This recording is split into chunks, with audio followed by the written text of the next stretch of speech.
और दुर्योधन तो इंसान नहीं शैतान है, कहाँ आधा राज्य कहाँ 5 गांव। अरे शैतान मान जाए तो मत ये नाश करावे। अब इस बात से दुर्योधन नाराज हो गया और अपने योद्धाओं से कहा, सैनिकों से, कि पकड़ लो श्री कृष्ण जी को और डाल दो कैद में। अब जो है योद्धा लोग उठे तो श्री कृष्ण जी ने अपना विराट रूप दिखाया। उसकी चमक के अंदर सभी सैनिक घबरा गए, उनकी आंखें चुंदी आ गई, कोई सोफिया के नीचे पड़ गया, कोई कितना टक्कर मारा, श्री कृष्ण जी बाहर निकल गए। ये पॉइंट याद रखना पुण्यात्माओं कि यहां विराट रूप श्री कृष्ण जी ने दिखाया। गीता जी अध्याय नंबर 11 के मंत्र 47 में कहा कि अर्जुन ये मेरा विराट रूप है, 1000 भुजा दिखाई, तेजों में शरीर लपट निकल रही है, जीभ निकाल रहा की है, खा रहा है। कहता है कि ये मेरा विराट रूप है। इस आज से पहले इस रूप को ना किसी ने देखा और ना ही कोई आगे देख सकता। इस मेरे वास्तविक रूप को, जो विराट रूप मैंने तुझे दिखाया है, मतलब युद्ध के दौरान जो दिखाया था, काल ने दिखाया था, श्री कृष्ण जी ने नहीं दिखाया था। यदि वहां श्री कृष्ण जी ने विराट रूप दिखाया होता तो ये नहीं कहते कि इससे पहले तो तूने कभी नहीं देखा, ना किसी ने और देखा, ना कोई आगे देख सकता। देखिएगा गीता जी अध्याय नंबर 11 और मंत्र नंबर 47 और 48।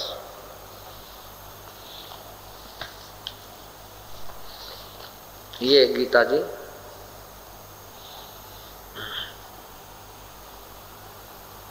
श्रीमद् भगवत गीता, गीता प्रेस गोरखपुर से प्रकाशित है। नीचे देखिएगा, जयदयाल गोविंद का इसके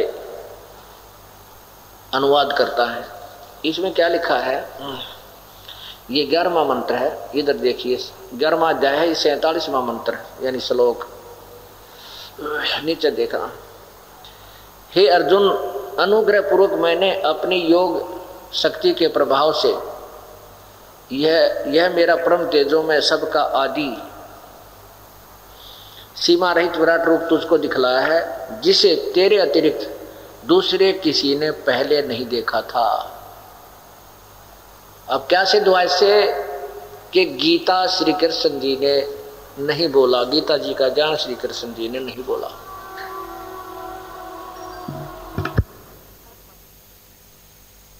बोला ये काल ने बोला, और वो खुद कहता है कि मैं काल हूं, सबको खाने के लिए आया हूं। 11वें अध्याय का अब देखिएगा 32वां मंत्र, यही गीता जी और ये अध्याय नंबर 11 और यहां नीचे देखिए 32 मंत्र।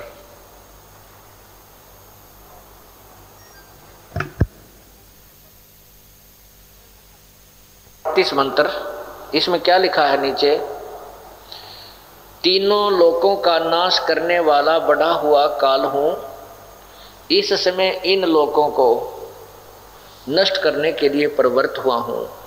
जो प्रतिपक्षियों की सेना में सचित योद्धा लोग हैं,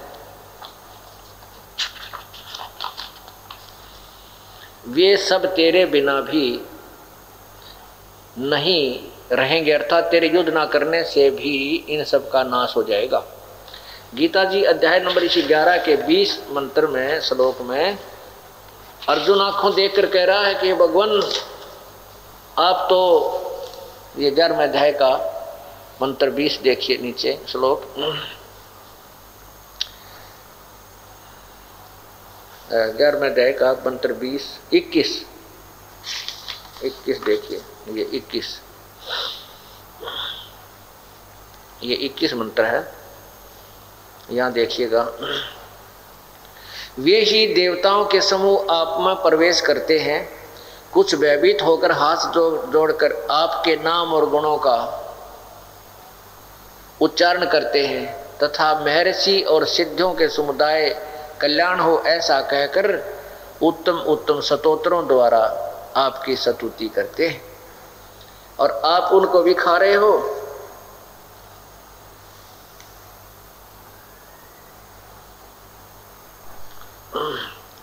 अब एक प्रश्न और इसमें एक और प्रमाण है गीता जी में कि श्री विष्णु भगवान चतुर्भुज है, वो 4 भुजा वाले हैं, 1000 भुजा नहीं है श्री कृष्ण विष्णु भगवान की, तो श्री कृष्ण 1000 भुजा नहीं दिखा सकता।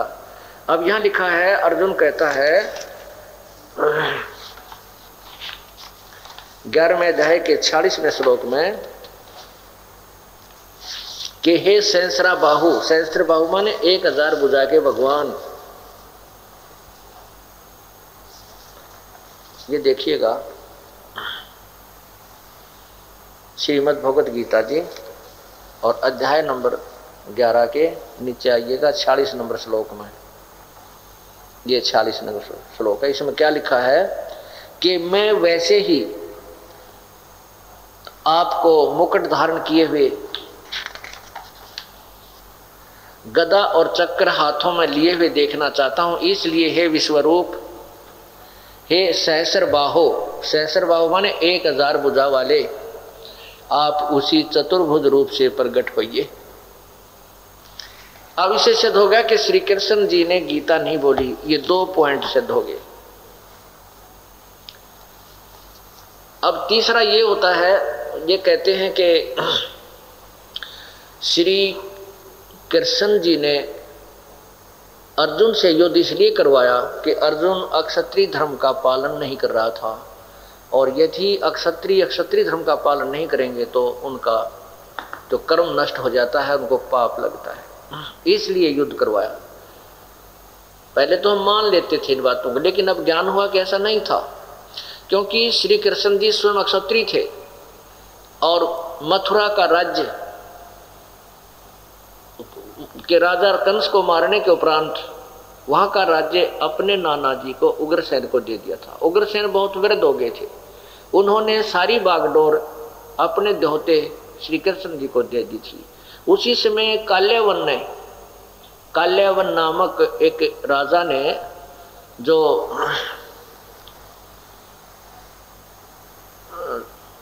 कंस का ससुर था, काल्यावन ने मथुरा पर चढ़ाई कर दी श्री कृष्ण को मारने के लिए और प्रतिशोध लेने के लिए। 18 करोड़ सेना लेकर के काल्यावन मथुरा पर धावा बोल देता है। श्री कृष्ण जी ने सोचा कि भी बहुत ज़्यादा सेना है और हमारे सभी सैनिक मर जाएंगे, बहुत दुनिया खप जाएगी। अपने क्षत्रिय धर्म को बोलकर श्री कृष्ण जी ने युद्ध को छोड़कर भागना स्वीकार कर लिया। युद्ध के इतने युद्ध अप्रिय समझो, भगवान श्री कृष्ण युद्ध प्रिय नहीं थे, उन्होंने क्षत्रिय धर्म का भी पालन नहीं किया, स्वयं भी नहीं किया, और वो भाग लिए अपने मैदान को छोड़कर।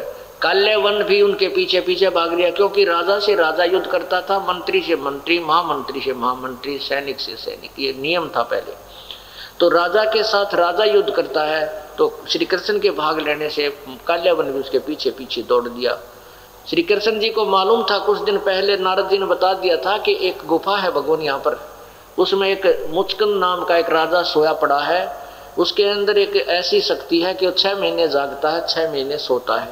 उसने ऐसी सिद्धि प्राप्त कर रखी है कि 6 महीने जब जागता है तो राजाओं से युद्ध करता रहता है, 6 महीने सोता है तो उसको सोते समय बीच में कोई उठा दे तो उसको उसकी आंखों से लपट ऐसे वो तीर निकलते हैं, अग्निबाण छूटते हैं कि वो सामने वाला मर जाता है।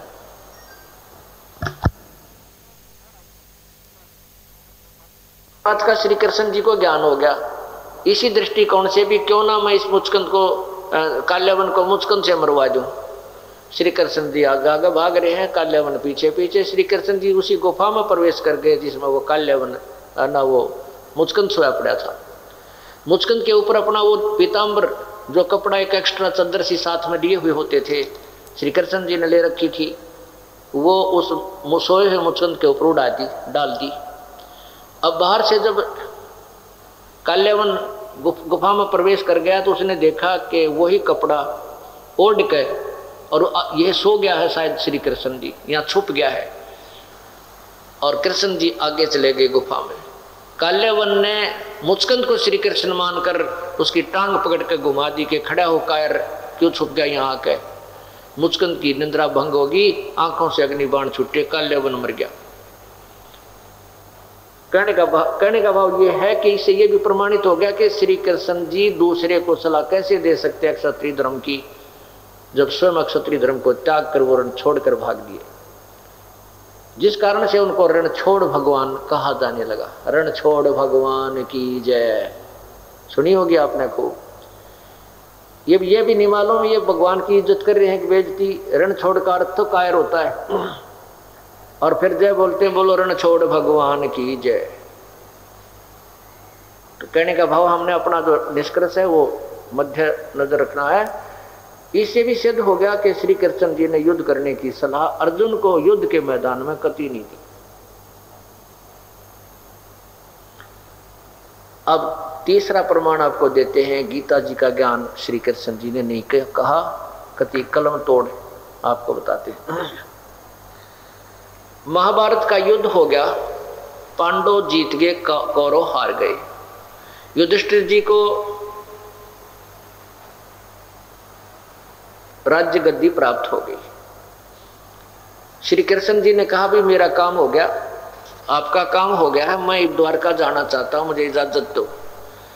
अब श्री कृष्ण जी पांडवों के गुरु थे, धार्मिक गुरु थे।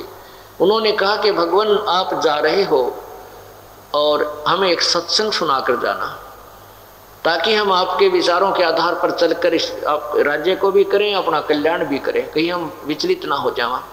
श्री कृष्ण जी ने समय, स्थान और तिथि निर्धारित कर दी। उसी निश्चित तिथि को शाम के समय श्रोतागण आकर के सत्संग स्थल पर विराजमान हो रहे हैं।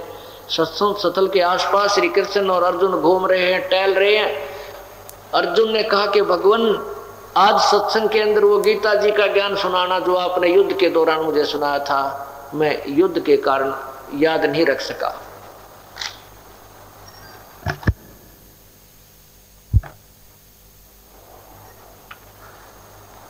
श्री कृष्ण जी ने अर्जुन से कहा कि ए नालायक, तूने उस युद्ध, उस ऐसे निर्मल ज्ञान को याद क्यों नहीं रखा? तेरी बुद्धि मुझे अच्छी नहीं लगती। और स्वयं कहते हैं श्री कृष्ण जी कि मुझे अब याद नहीं मैंने क्या कहा था, मैं ज्यों का त्यों नहीं बता सकता। तो इससे क्या सिद्ध हुआ पुण्यात्माओं कि श्री कृष्ण जी ने गीता का ज्ञान नहीं बोला। कति क्लियर हो गया, ये तो कंसेप्ट ही क्लियर हो जाएगा। ये भी आपको दिखाता हूं महाभारत के अंदर। उसमें क्या कहा है कि देखो मैं सत्संग कर रहा हूं और आज पहली बार कोई सत्संग ने 5 दिन सुनेगा, उसका ज्यादा से ज्यादा 40% सत्संग याद रह सकता है, 60% उसको याद नहीं रहेगा।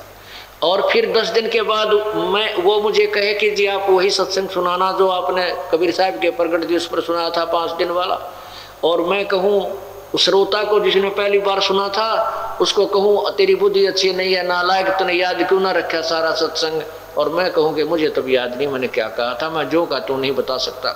इससे सिद्ध है कि मैं नहीं बोल रहा था, उसमें मेरे अंदर कोई और आत्मा बोल रही थी जिससे मुझे याद नहीं।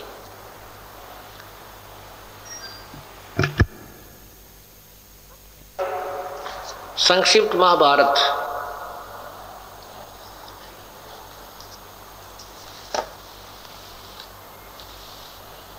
संक्षिप्त महाभारत द्वितीय खंड, ये कहाँ से प्रकाशित है? गीता प्रेस गोरखपुर से। अंदर से भी देखिएगा।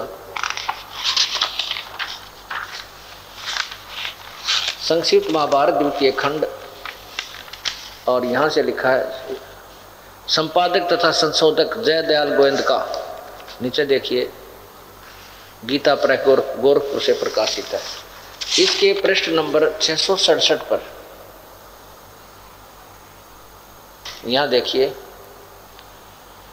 विषय है अर्जुन का श्री कृष्ण से गीता का विषय पूछना और श्री कृष्ण का अर्जुन से सिद्ध महर्षि और कश्यप का संवाद। यहाँ देखना नीचे, जनमे जी ने पूछने के बाद अब क्या बता है? वैशंपायन जी ने कहा राजन श्री कृष्ण के सहित, हाँ यह क्या पूछा है कि जनमे जी ने पूछा ब्रह्मन, शत्रुओं का नाश हो जाने के बाद जब महात्मा श्री कृष्ण और अर्जुन सभा में बैठकर वार्तालाप कर रहे थे, उसमें उनमें क्या क्या बातचीत हुई? वेस्पमयान जी ने कहा,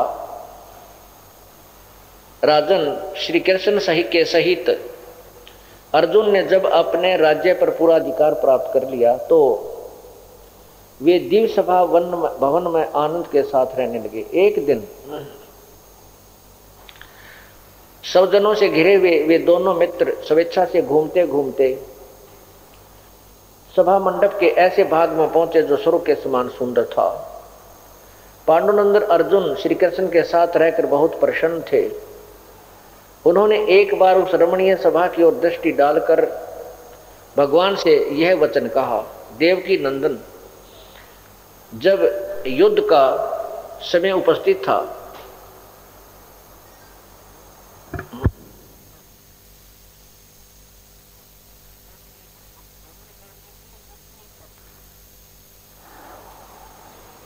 उन्होंने एक बार रमणीय सभा की ओर दृष्टि डालकर भगवान से ये वचन कहा, देवकी नंदन, जब युद्ध का अवसर उपस्थित था उसमें मुझे आपके माध्यम का ज्ञान और ईश्वरीय स्वरूप का दर्शन हुआ था, किंतु केशव, आपने स्नेहवश पहले मुझे जो ज्ञान का उपदेश किया था वह सब इस समय बुद्धि के दोष से भूल गया है। उन विषयों को सुनने के लिए बारंबार मेरे मन में उत्कंठा होती है। इधर आप जल्दी ही द्वारका जाने वाले हैं, अतः पुनः वह सब विषय मुझे सुना दीजिए। वैशंपायन जी कहते हैं, अर्जुन के ऐसा कहने पर अर्जुन ने कहा कि जो युद्ध के समय जो गीता का ज्ञान दिया था वो मुझे फिर सुना दिए। वक्ताओं में श्रेष्ठ महातेजस्वी भगवान श्री कृष्ण ने उन्हें गले से लगाकर इस प्रकार उत्तर दिया। श्री कृष्ण बोले, अर्जुन, उस समय मैंने तुम्हें अत्यंत गोपनीय विषय का श्रवण करा था, अपने स्वरूपभूत धर्म सनातन पुरुषोत्तम तत्व का परिचय दिया था और नित्य लोकों का भी वर्णन किया था, किंतु तुमने जो अपनी नासमझी के कारण उस उपदेश को याद नहीं रखा, यह जानकर मुझे बड़ा खेद हुआ है। उन बातों को अब पूरा समन होना संभव नहीं जान पड़ता।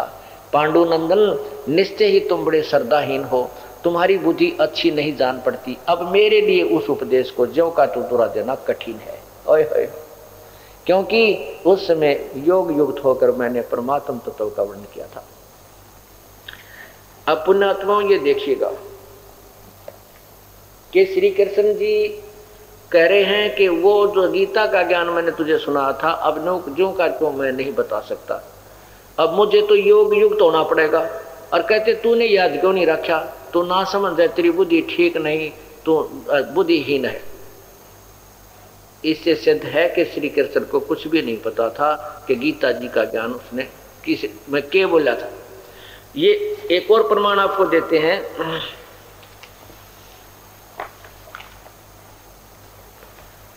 कि ये काल जो है बहुत छल छिद्र करता है। ये कैसे करता है कि सूक्ष्म रूप बनाकर किसी भी व्यक्ति के अंदर प्रवेश करके अपनी वाणी बोल जाता है, अपना काम करवा जाता है, फिर निकल जाता है। ये प्रमाण आपको दिखाते हैं। श्री कृष्ण जी में भी इसने ऐसा ही खेल खेला। आपको विष्णु पुराण दिखाता हूं।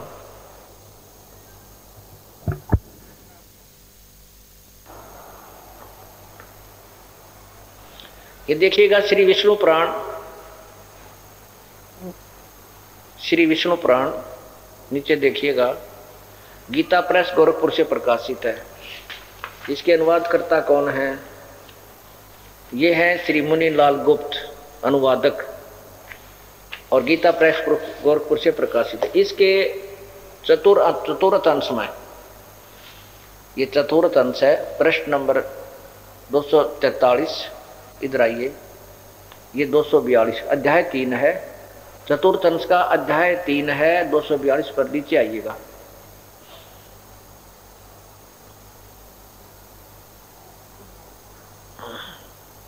यहां देखिएगा, इसका मैं पहले आपको थोड़ा सा वैसे सुनाता हूं, फिर इसमें आसानी से पढ़ा जाएगा। इसमें लिखा कहा है कि एक बार गंधर्व के पराक्रम से अपमानित उन नागेश्वर द्वारा स्तुति करने पर नागों की और गंधर्व का झगड़ा हो गया और गंधर्व ने नागों को अपमानित कर दिया। तो तो नाग देवता इकट्ठे होकर श्री विष्णु जी के पास गए, स्तुति की, विष्णु जी प्रकट हुए, फिर उनसे प्रार्थना की कि आप हमारी सहयोग दीजिए हमारा, कि हम इन गंधर्वों को जीत सके। तो वो कौन प्रकट हुआ विष्णु रूप में? वो काल प्रकट हुआ, ज्योति निरंजन प्रकट हुआ, ब्रह्म प्रकट हुआ। उसने कहा कि तुम योनासव के पुत्र मानधाता का जो पुरुकुत्स नामक पुत्र है, पुरुकुतस, उसमें प्रविष्ट होकर मैं उन संपूर्ण दुष्ट गंधर्वों का नाश कर दूंगा। अब आपको दिखाता हूं कथा, मैंने सिर्फ ये थोड़ा सा दिखाना चाहूंगा, इसलिए आपको मौखिक बताया। यहां देखना, इसी 242 पृष्ठ पे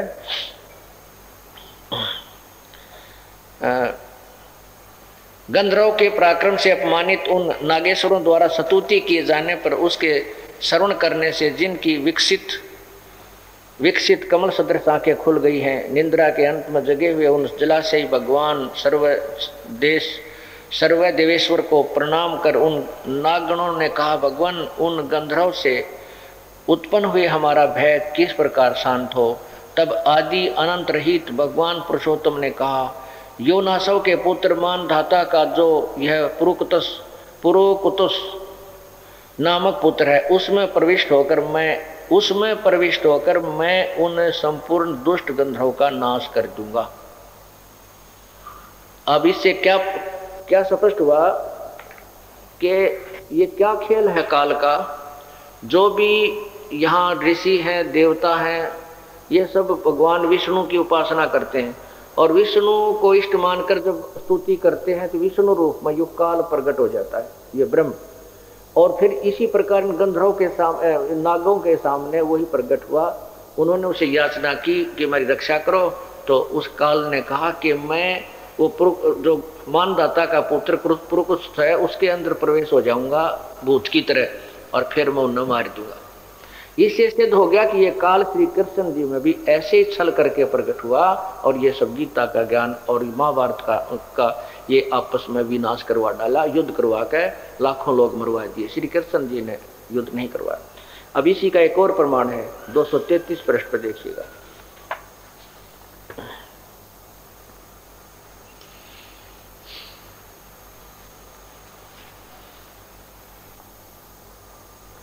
एक बार देवताओं का और राक्षसों का युद्ध हो गया, देवता हार गए। देवताओं ने जाकर समुद्र के किनारे स्तुति करी, विष्णु जी प्रकट हो गए। विष्णु जी से कहा कि आप हमारी सहायता करो, हमारे मदद करो, हम देवताओं राक्षसों पर विजय पावा। तब क्योंकि विष्णु प्रकट कौन हुआ? वो काल प्रकट हुआ, ब्रह्म प्रकट हुआ। उसने कहा कि तुम जाओ और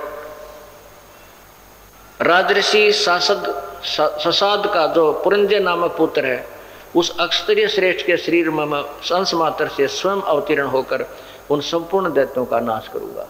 यानी जो ससाद का जो पुत्र पुरंजय नामक है, उसके शरीर में मैं थोड़ी सी देर के लिए आऊंगा और इन सब राक्षसों ने मार दूंगा, तुम्हारी मदद। इस तरह युग काल उनमें प्रवेश होता है और अपनी लीला कर जाता और वो दिखा देता विष्णु रूप। लोग भ्रम पड़ जाते हैं कि श्री विष्णु जी आए थे, विष्णु जी ने मदद कर दी। ये गुप्त रहता है, इसने कसम खाई है कि मैं किसी के सामने नहीं आऊंगा, उसने प्रतिज्ञा की हुई है। ये श्री विष्णु पुराण नीचे देखिए, और ये है वही चतुर्थ अंश, अध्याय नंबर 2 और ये प्रश्न नंबर 233। नीचे आइएगा, यहां पर आइएगा। तब आदि अंत शून्य अशेष जगत प्रतिपालक श्री नारायण ने देवताओं से प्रसन्न होकर कहा, आप लोगों को कुछ भी अभिष्ट है वह मैंने जान लिया है। इसके विषय में यह बात सुनिए। राज ऋषि ससाद का जो पुरंजय नामक पुत्र है, उस अक्षत्रिय श्रेष्ठ के शरीर में मैं अंश मात्र से स्वयं अवतीर्ण होकर उन संपूर्ण दैत्यों का नाश करूंगा। अतः तुम लोग पुरंजय को दैत्यों के वध के लिए तैयार करो। यानी तुम उसने बढ़ा कर ले आओ पुरंजय ने, और मैं फिर थोड़ी सी देर के लिए उनमें प्रवेश करूंगा और उन राक्षसों को मार दूंगा, थारा काम बन जाएगा। तो ये सलछिद्र काल के, ये कालबली ऐसे खेल खेलता है कि प्राणी समझ भी नहीं पाते यो करके गया। अब गीता जी के ज्ञान को जब आप सुनोगे,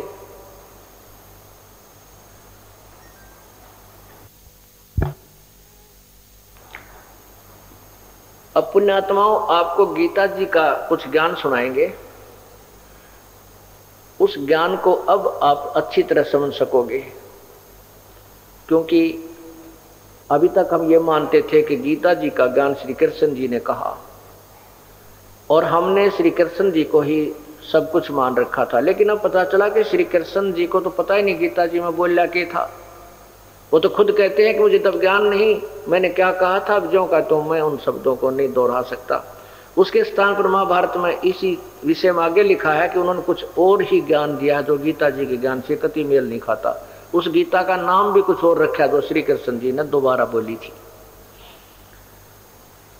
तो पुण्यात्माओं आपको ये गीता जी का ज्ञान सुनाया जाएगा। अब ये बात आपकी समझ में, धर्मदास जी ने भगवान से पूछा था कि हे परमात्मा, ये ज्ञान आपने आज तक हमारे को किसी ने बता जो आपने निर्णय करके दिया है। तब परमात्मा ने कहा था, धर्मदास ये काल जो है इसको एक भय बना रहता है कि कहीं इन प्राणियों को तत्व ज्ञान हो गया और ये यहां से निकल ना जाए, तेरे काल के जाल का भेद ना लग जाए, इसलिए ये इनको भ्रमित करके रखता है। और मैं ही आकर के ये तत्व ज्ञान आप पुण्य प्राणियों को देता हूं, अन्यथा ये काल इस यथार्थ भक्ति की तरफ तुम्हें जाने नहीं देता। उसके तरफ चारों तरफ ऐसी बाढ़ कर रखी है जैसे पहले चरागा हुआ करते थे, बड़े बड़े पशु पाला करते थे लोग, तो वो चरागा जिसकी अच्छी फसल होती थी, चरागा में घास उगा करता, चारों तरफ मजबूत बाढ़ कर दिया करते थे वह